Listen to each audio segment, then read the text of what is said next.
What is going on, everyone? Welcome back to another edition of the Breakdown Sportscast. I am your good friend and host, Kory Willis. Hope you all are doing well on a Monday.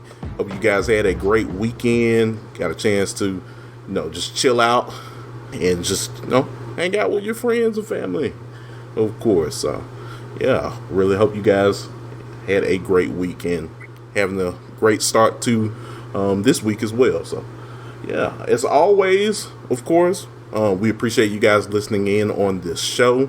You know where to find us. We're on many streaming platforms, of course, such as Spotify, Apple Podcasts, YouTube, Amazon Music, and Amazon Audible, iHeartRadio, and many other platforms out there. So feel free to like, comment, and subscribe to the show. It definitely helps us out. It helps us to see what we're doing and how we can improve the show for the future for you guys. So very much appreciate it. As always, I'm here with my good friend and co-host. You know who he is. He is Chris Bolton. What's going on, Chris? What's up? Nothing much, man. How's it going your way? Everything's good my way. Just hoping we can continue to try to take care of this thing that we love so near and dear to our hearts, college football, because it's looking like the powers that be have other plans. It's apparently more money, the better. But, hey, that's nothing new, but still, it's looking like money is ruling all the decisions nowadays, Kory.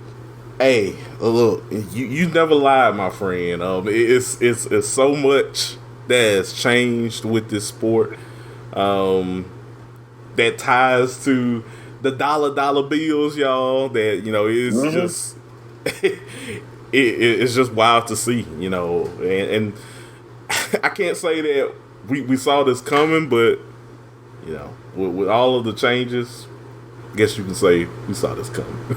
Oh yeah, we definitely saw this coming. And I want to say it is what it is. I don't know if we can stop it. I mean, we've already gotten to the point where the SEC is full of teams.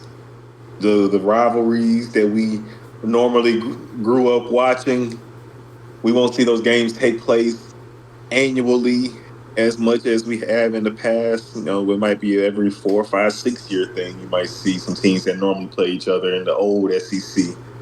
So it's a change in that respect. It's a change in the college football playoff. We're already talking about a 14-team playoff, and we hadn't even had the first season with 12 teams. So, oh man, oh my gosh, the potential is there for a team to play an opponent 3 times in one season, Kory. Mm-hmm. You can play them in the regular season as a conference game. You can probably play them again in your conference championship game if y'all are the top 2 teams in your conference. And then you could potentially see them again in the college football playoff or the national championship game. That's a lot. This is ridiculous. I like Ohio State and Michigan once a year, maybe twice under the old system, and we didn't get to see them play each other in the playoff, but we did get to see the game every year annually. Right. I'm not trying to see the game 3 times a year, Kory. I don't want to see them teams play each other 3 times a year, but hey,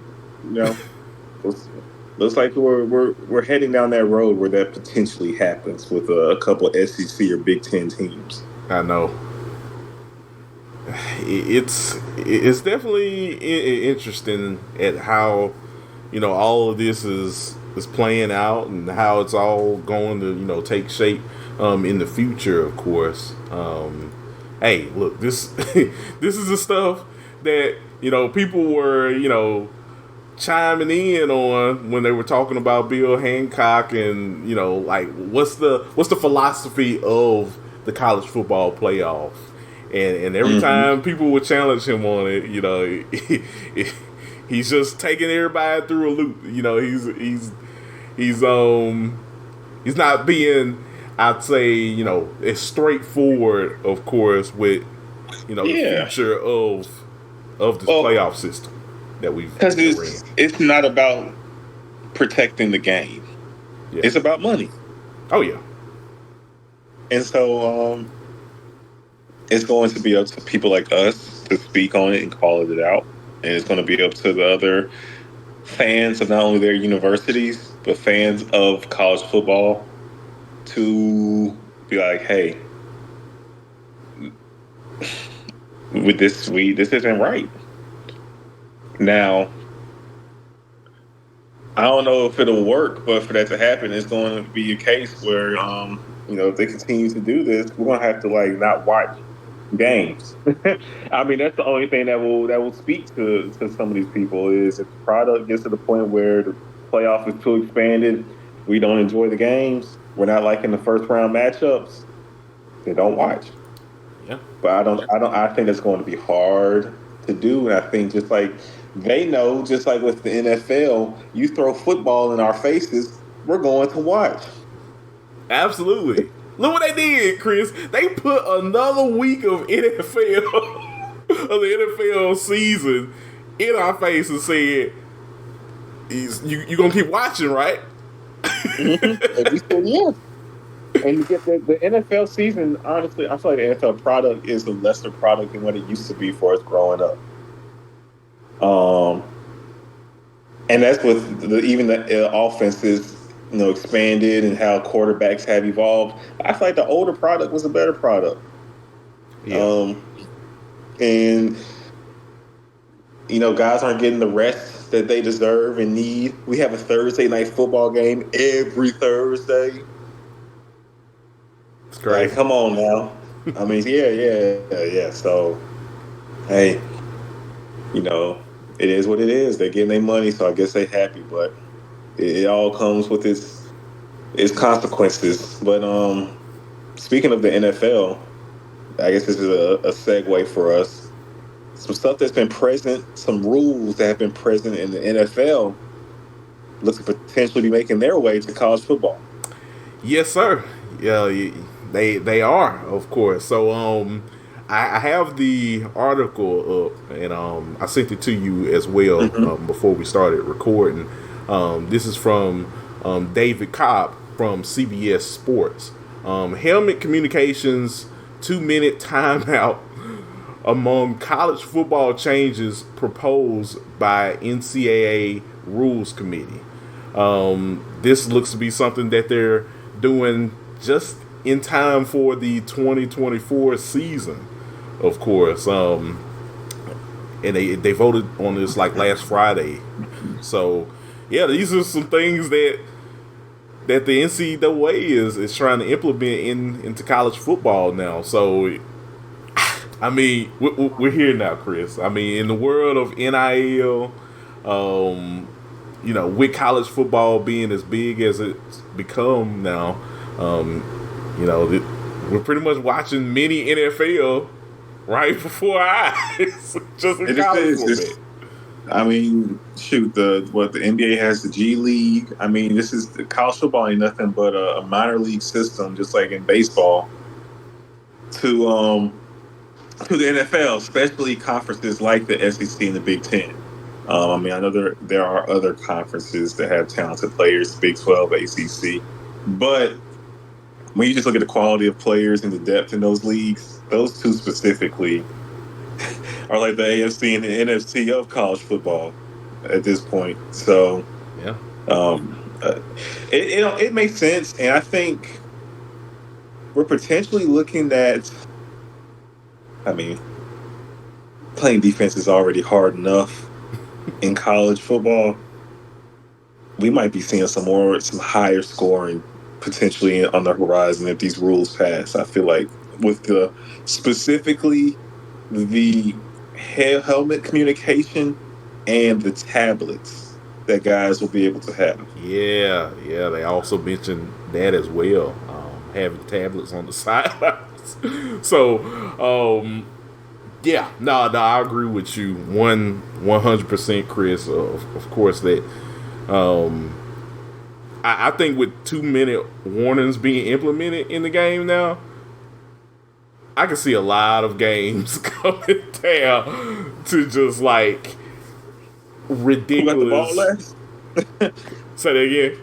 Who had the ball last? Oh Like, my is that gosh, yeah, it's you thought it was bad before when the clock was still ticking. Like now we got 2 minute warnings in the game. Yeah, it's gonna be a lot. and you have the coach in the quarterback's head Yeah. at all times, like leading up to I would assume it would be similar to the NFL to when the play clock gets to a certain point. I think communications are shut.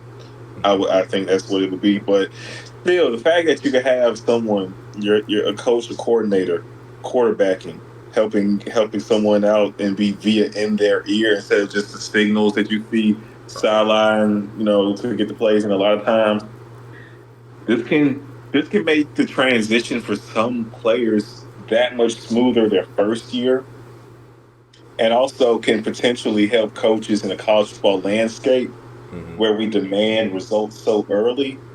This can be something that helps aid those guys in that transition. I feel like can help a coach establish their offense from day one in a better fashion when you're able to communicate with your quarterback in that manner. Oh yeah, absolutely, and it's crazy that these rules are starting to be implemented. Of course, as you know, I'm reading the article as with the sign stealing issue with Michigan this past season, of course, with those allegations being presented to us, that this was something that the NCAA wanted to implement in order to keep from those things happening. Yeah. It's hard to. You ain't necessarily got to steal signal. Well, you don't necessarily have to give out signals from the sidelines if you're able to just tell your players directly in their helmet that we running, this play in this formation. You go ahead and tell them right then and there instead of necessarily having to show your play sheet or whatever, or the signs. They got a Kylie Jenner picture, and then a Simpsons character. All the kind of crazy signals that they be using to get these plays across. Yeah. Just wacky stuff now. More. This could be something that takes the place of that. In a positive way, of course. I think get ready for more points. And so I can't say it's difficult because I think it might improve the quality of offenses. Will it make for a better college football product? That's to be determined. But like you said, though, it is a good counter to the sign stealing allegations that we just dealt with Michigan. Yeah, I agree. This could be the start of it, of course. So, we'll see what happens with all of this.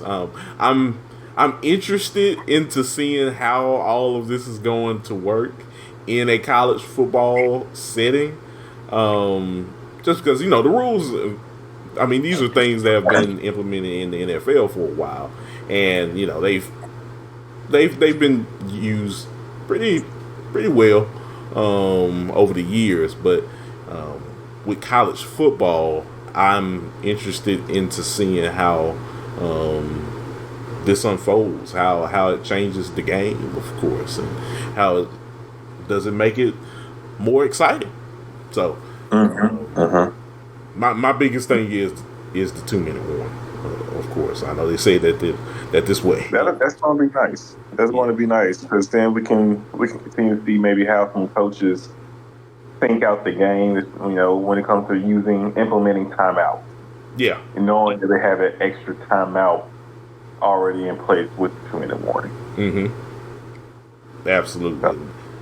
That's what I'm interested in, and they also say for the people watching. On television, it could help broadcasters not do the back-to-back timeouts as much anymore. Now that this could be implemented, so Yeah, overall, I'm excited to see what happens.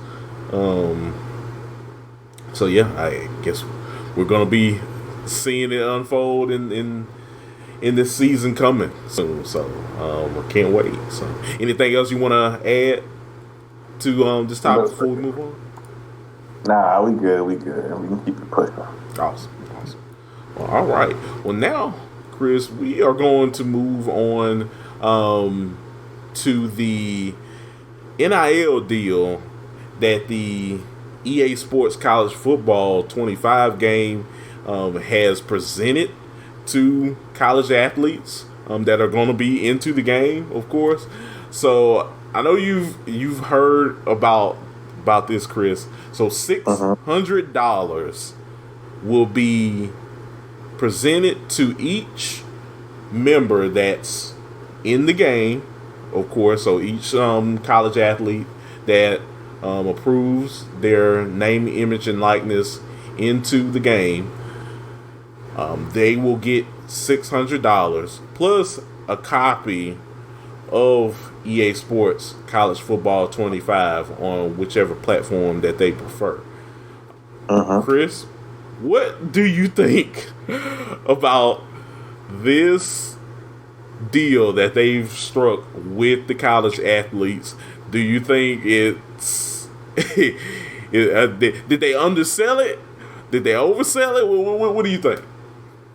Personally, I really think it's a solid deal. I mean, $600. Let's just be honest.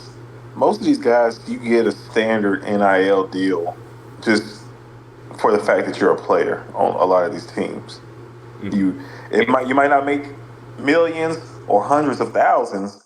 You might have a few little local joints and be making a few bucks. You know what I'm saying? That's a little something, but you straight. These guys, like, whether you are an athlete that's making big NIL money, you don't care. You want to be in the game. You happy that the game is back. So cool. I'll opt in, get my $600. I'm in the game, whatever. Or certain guys who are star level players might have a different package that they'll be receiving for their likenesses. And then you have guys who just regular dudes. Cool. I get $600 just for being in the game. Cool. I mean, I'll take that. $600. I get a free copy of the game. Thanks. I mean, I don't know what people are expecting. We don't even know how much this game is going to sell. So the fact that they are guaranteeing $600 to these guys, I think that's fine. They get a free copy of the game. It's more than what they used to get because they ain't getting nothing before. No, they didn't get anything. Like you be lucky enough to even I mean get a hint of your likeness into 14 and all of the other previous games, of course. Even though they could have got presented with money then, of course. I mean, look at Johnny Manziel. He was practically in NCAA 14. He had the visor, jersey number 2. He had the little satchel, the little hand warmer. That was that man to a T. Exactly. And he didn't get anything from it. So, I definitely get what you mean. The like $600 is definitely more than what players got in the past. My thing of it is, of course, and I think with this since the beginning has been there's always going to be that one person, understandably, that is a superstar in this sport that would most likely say that they're more than $600.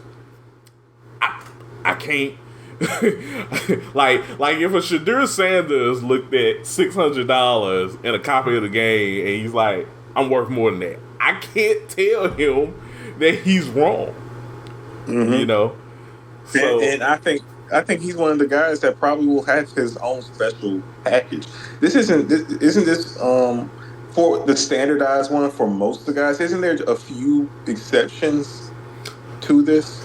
I would have to look into that more. I think I've heard rumblings that there could be a few exceptions. Like, of course, EA does need to present to us who's going to be on the cover of the game, so we know that whoever that is, whether And it there's, might be Shador.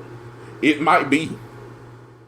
It may I just don't be. think it's necessary. It doesn't necessarily have to be one of the guys who's no longer in the game, because that's what the thing was, where every year the cover athlete was the guy who was just playing the season prior.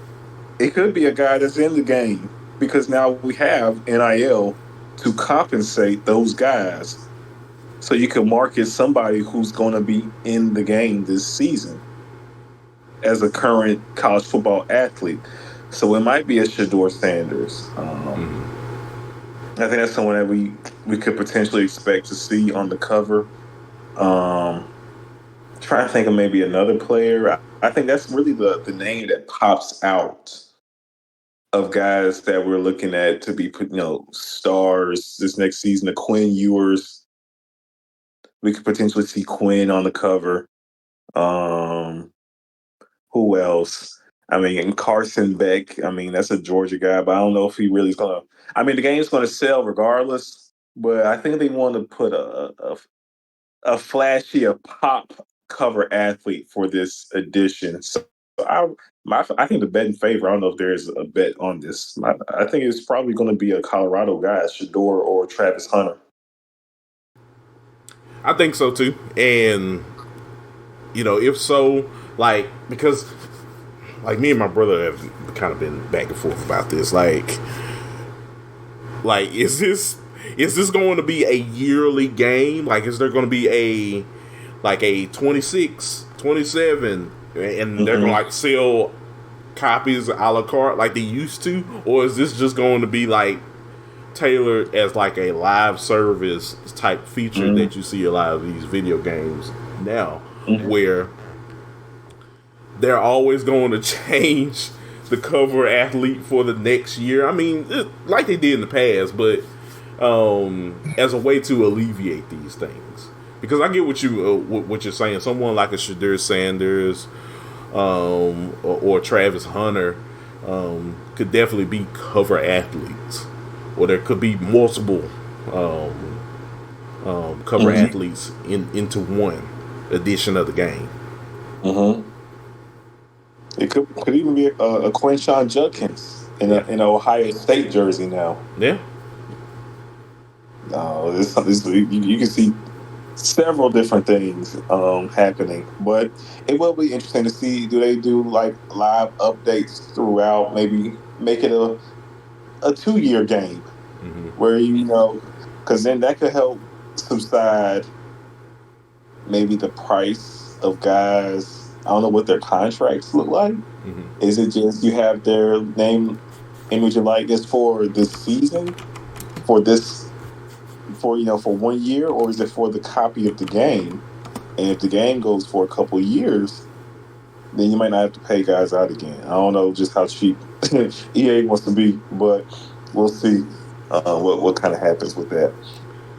Yeah, no, I definitely agree with you. Of course, it's going to be interesting to see what they do. I know they already have reiterated to the fan base that we can't edit players into the game if they're not in the game. So they said you can't put someone, if there's a big name, you can't create a player with their name. Right. So we'll see. I'm sure people are going to be, if that does happen, but I really think these guys want to be in the game, personally. I think they all want to be in the game.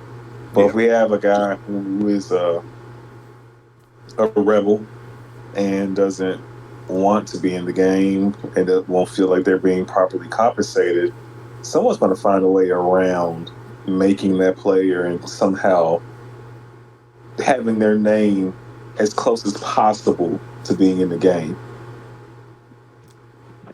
Someone's going to make that. I know. We know this. We know this.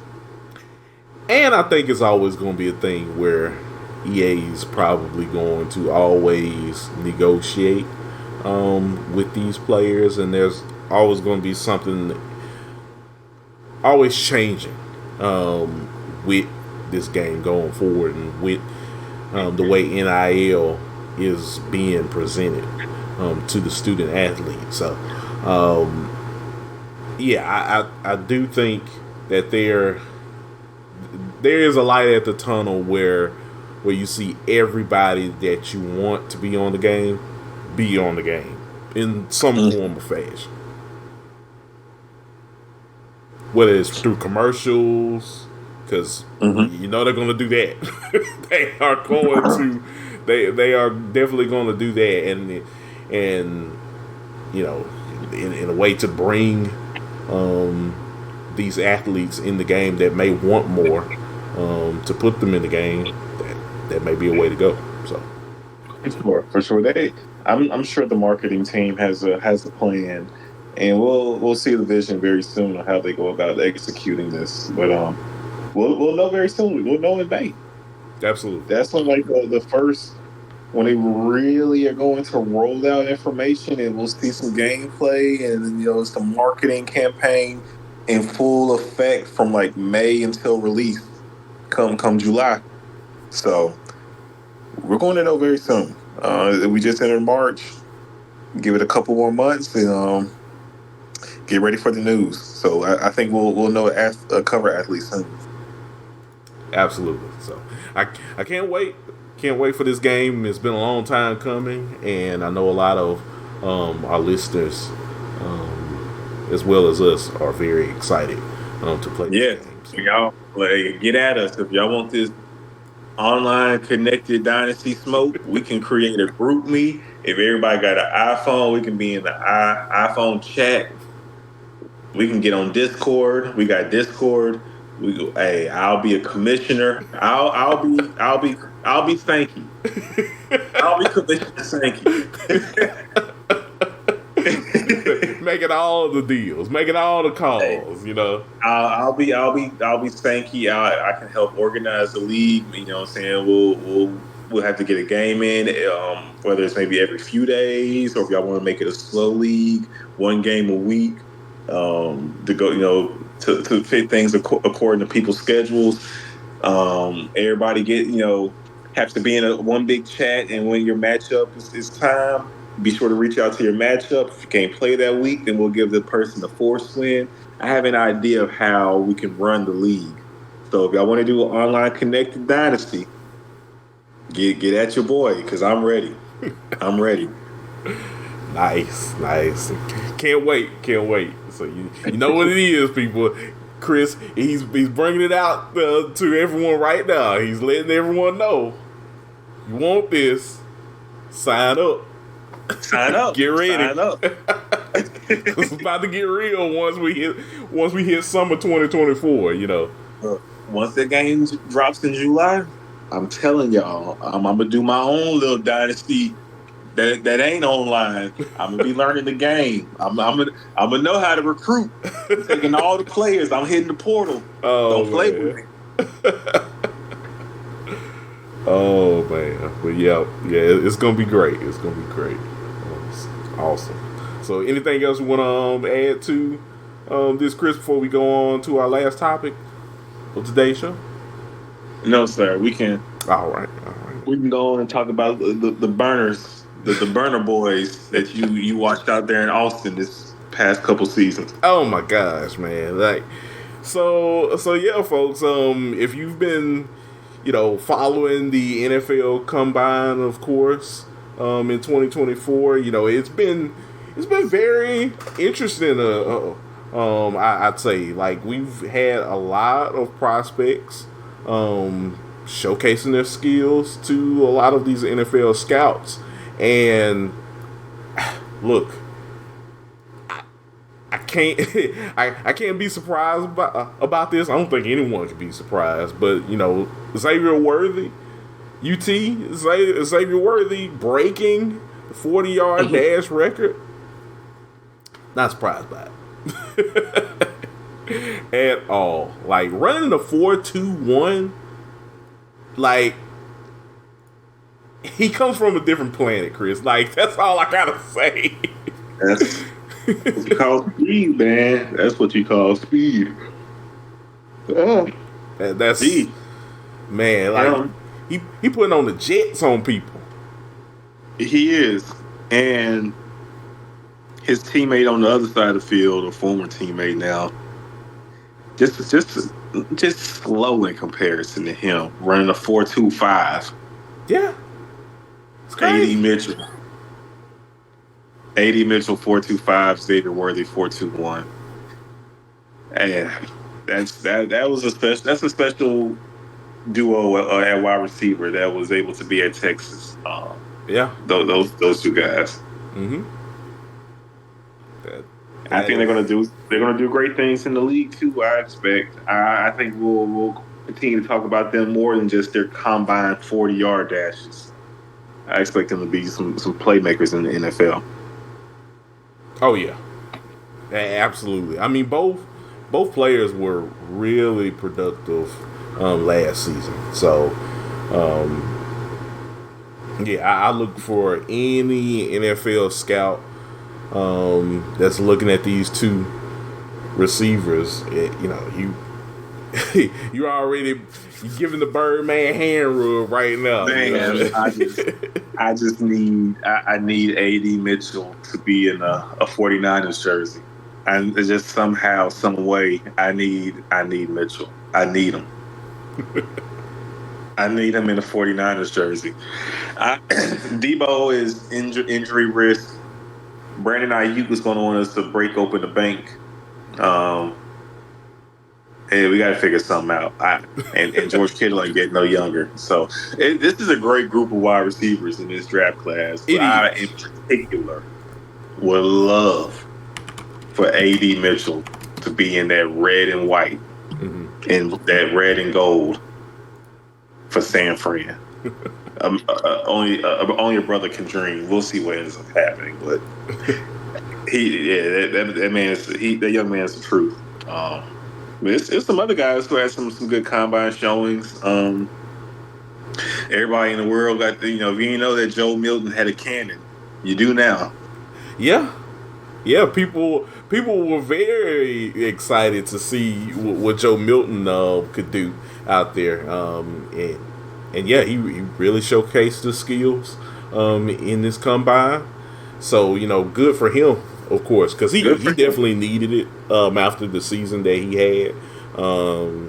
This was a big opportunity, a big stage for him to kind of turn around and improve the doubters wrong. Kind of prove to them that hey, he can be a caliber quarterback, and he's willing to learn, and he's willing to showcase his skills on a level where he can definitely present to an NFL team that he has something. He has ability. Yeah. Yeah. I personally, I want the best for him.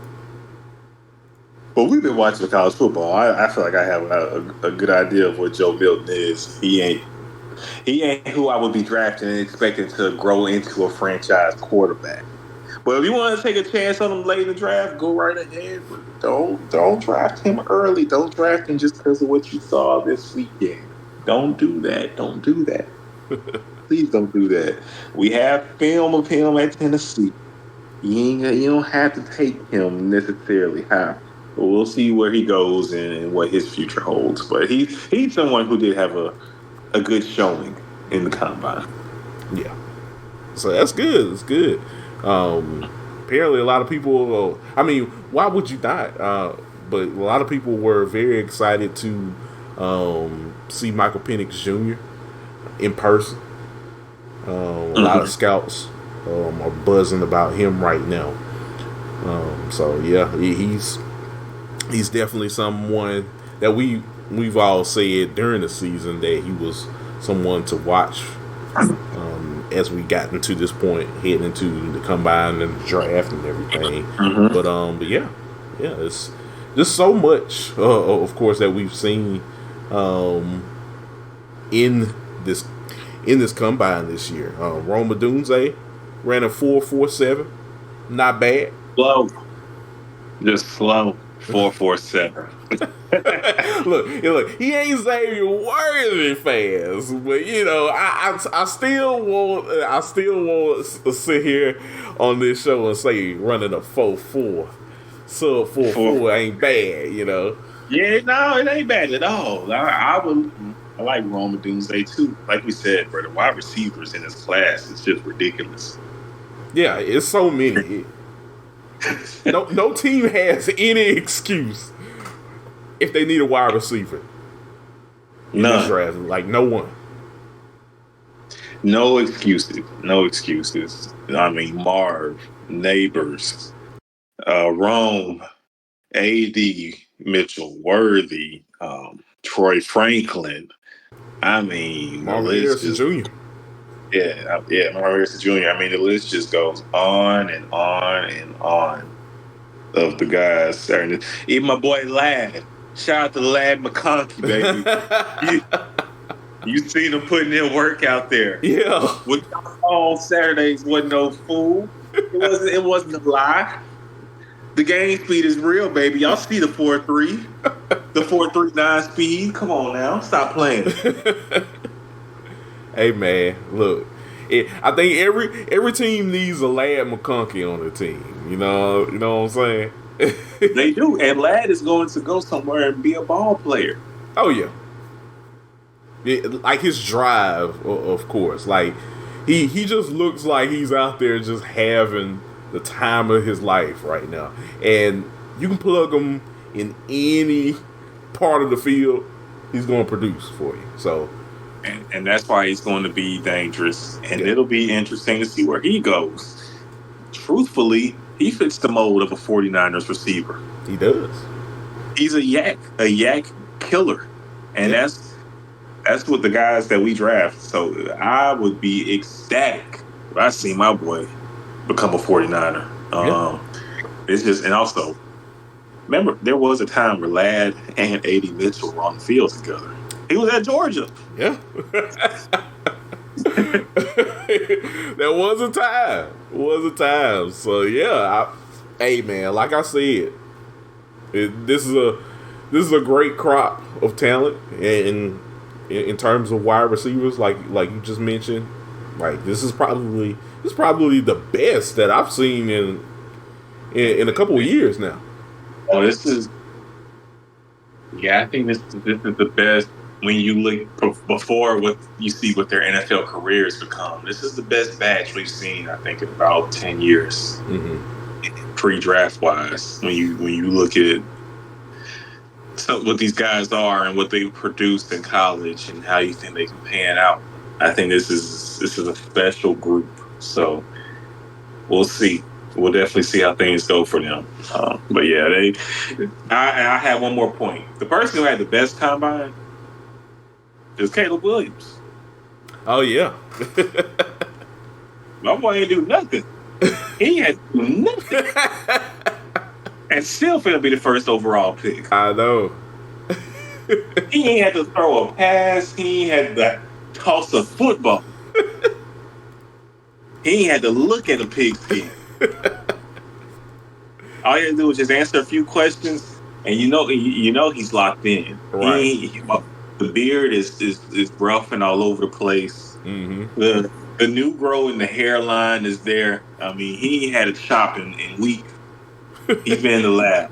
Oh my gosh! I mean, he's been that guy that people have been highly looking after. Ever since that game at the Cotton Bowl, since the OU Texas game as a freshman when he went in for Spencer Rattler. This is that game solidified his recruiting ranking and told everybody that, okay, this guy might be special. And ever since that game, all eyes have been on him, and this is what it's led up to. So we'll see what happens with him. But I think he had a great combine because he had to do jack squat. and his stamp as at least the first or second pick, the top 2 picks is solidified. If he's there at 2, he's getting picked. But if he's available at 1, even if the Bears maybe trade off that spot, which I don't think they will, somebody will take him. They'll trade up and take him. So I think he's locked and loaded as your number 1 overall pick, whether it's by the Bears or by somebody else. Oh yeah, absolutely. Which it's going to be interesting to see who gets moved to another team because of Caleb Williams as well. It's looking like Justin might be going somewhere. Yeah. But, hey, if he does go to Atlanta, just going for a quick tangent, it ain't the worst place he can go to, my brother. You going to play with Drake London, Bijan Robinson, and Kyle Pitts, with an offensive coordinator who doesn't go by the name of who was the coach that just who was just head coach there? Arthur Smith. Yeah, he's out of there. he ain't back there to ruin your offense anymore. So look, that's a great situation for a guy that, man, I don't know, maybe it's a hot take on my end, but I wouldn't be just ready to give up on Justin Fields yet if I was Chicago. No, I wouldn't. I mean, unless you feel very sure that, like, hey, Caleb Williams is going to take me to the next level. I mean, Justin was out there as a starting quarterback behind the worst offensive line in football as a rookie, and throwing to Equimanius St. Brown and Darnell Mooney as his top 2 wide receivers to start his career. Right. What you expect the brother to look like when he's playing with those guys? Yeah. I don't understand the criticism of him. He finally got a wide receiver in DJ Moore this past season and looked like a good NFL quarterback and gave DJ Moore a career year. Yeah. He looked very productive, DJ Moore did. Yeah. And so, I mean, we'll see what happens. But, hey, I'm still holding stock with Justin Fields. The guy I remember him from the high school QB1 series. Mm-hmm. I remember him being the number 1 player in the nation and top athlete going on when he went to Georgia and committed to Georgia as a 5-star kid. I saw the college football playoff game he had against Georgia at Ohio State, and I've seen him do some spectacular plays and do things that most quarterbacks in this NFL cannot do as a Chicago Bear. So I'm still holding my stock when it comes to Justin Fields. I'll buy. Matter of fact, what LeBron say? Give me 2 more. Give me more stock of Justin Fields. Agreed. I definitely agree with you. So yeah, it's going to be interesting to see what happens. Just with the whole Justin Fields fiasco. But I do think Chicago needs to buckle down, improve that offensive line for him, and get a couple more. Whoever's back there, whether it's Justin or Caleb, do something. Yeah, like that's one thing they need to start with. That offensive line, of course. There's a reason why Justin was running for his life a lot of times in his first couple of years. So, definitely. No, you can go ahead. I was gonna say, I mean, we grew up in a time where I feel like teams invested in their first round picks at QB. Mm-hmm. Like, you ain't just, for the most part, throw guys out there starting day one unless circumstances allow them to be successful. Like, there's a reason you have the number 1 pick. In this case, for the Bears, they traded for it the season prior, and it worked out to them getting the number 1 pick this year.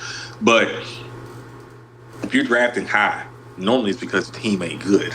So we're putting guys out here with limited talent on the O-lines and that receiver and expecting them to succeed, and they're not in a position to succeed.